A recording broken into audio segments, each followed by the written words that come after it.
Сообраќаен метеж по булевари, диви паркинзи и смет на тротоари, дупки по улиците, кучиња скитници меѓу граѓаните. Ова е сликата во центарот на Тетово, град кој оваа зима е обвиен во загаден амбиентален воздух. И додека тетовчани се соочуваат со еколошки, комунални и инфраструктурни проблеми, општината започна иницијатива за именување и преименување на улици, плоштади, паркови и инфраструктурни објекти, како што велат, по барање на граѓаните.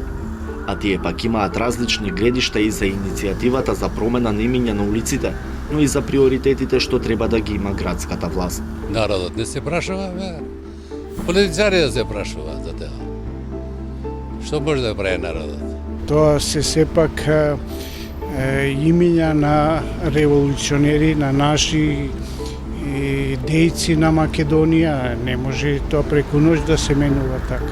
Иницијативата што ја презема се општинава за менјање улици е предизборен популизам.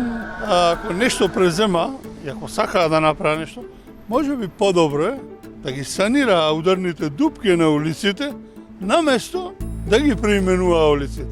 Загадување има, треба да се превземат мерки за загадувањето. Општината од 100 има до плоштад 5000 дуќани, на ќе ги регистрира тие, на ќе има општината пари, на ќе има буџет, а не да биде у минус. Тоа на го бара, а не да преименува улиците.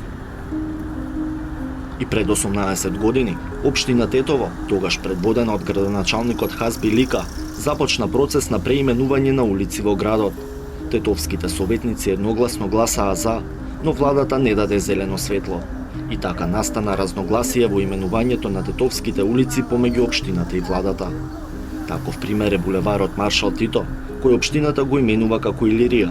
Дел од граѓаните добиваат сметки од локалното комунално предпријатие со адреса Илирија, додека во личните документи им ја пишува улицата Маршал Тито. Сегашната иницијатива на општината е на самиот почеток. За да се подобри тој живот, ја мислам дека најбитно е секој граѓанин да има една адреса. Значи, ова е прво и најважно, мислам. Да има своја адреса и ова е една круцијална работа што ние како општина треба да го средиме, зашто ова е барање од граѓаните. За советничката група на ВМРО ДПМН, коалиционен партнер на Касами и на локално и на централно ниво, е неприфатлива промена на постојните имиња на улиците. Одлуките велат мора да се носат со консензус, а фокусот сепак сметаат дека треба да биде на решавање на проблемите во општина Тетово. Целта на ова беше решавање на проблем, а не да направиме нов проблем. Целата енергија наша треба да биде насочена кон решавање на клучните проблеми во Тетово. Затоа ја имаме поддршката и од владата. Општина Тетово за 2024 и 2025 од унгарскиот кредит ќе добие околу 16,5 милиони евра.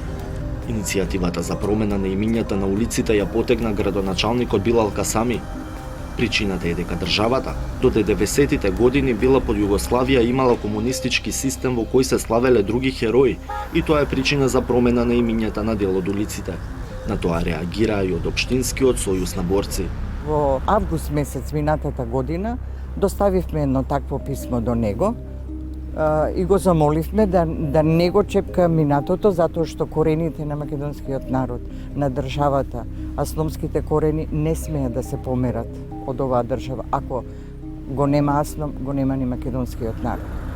Работна група при општината мапирала 297 улици во Тетово.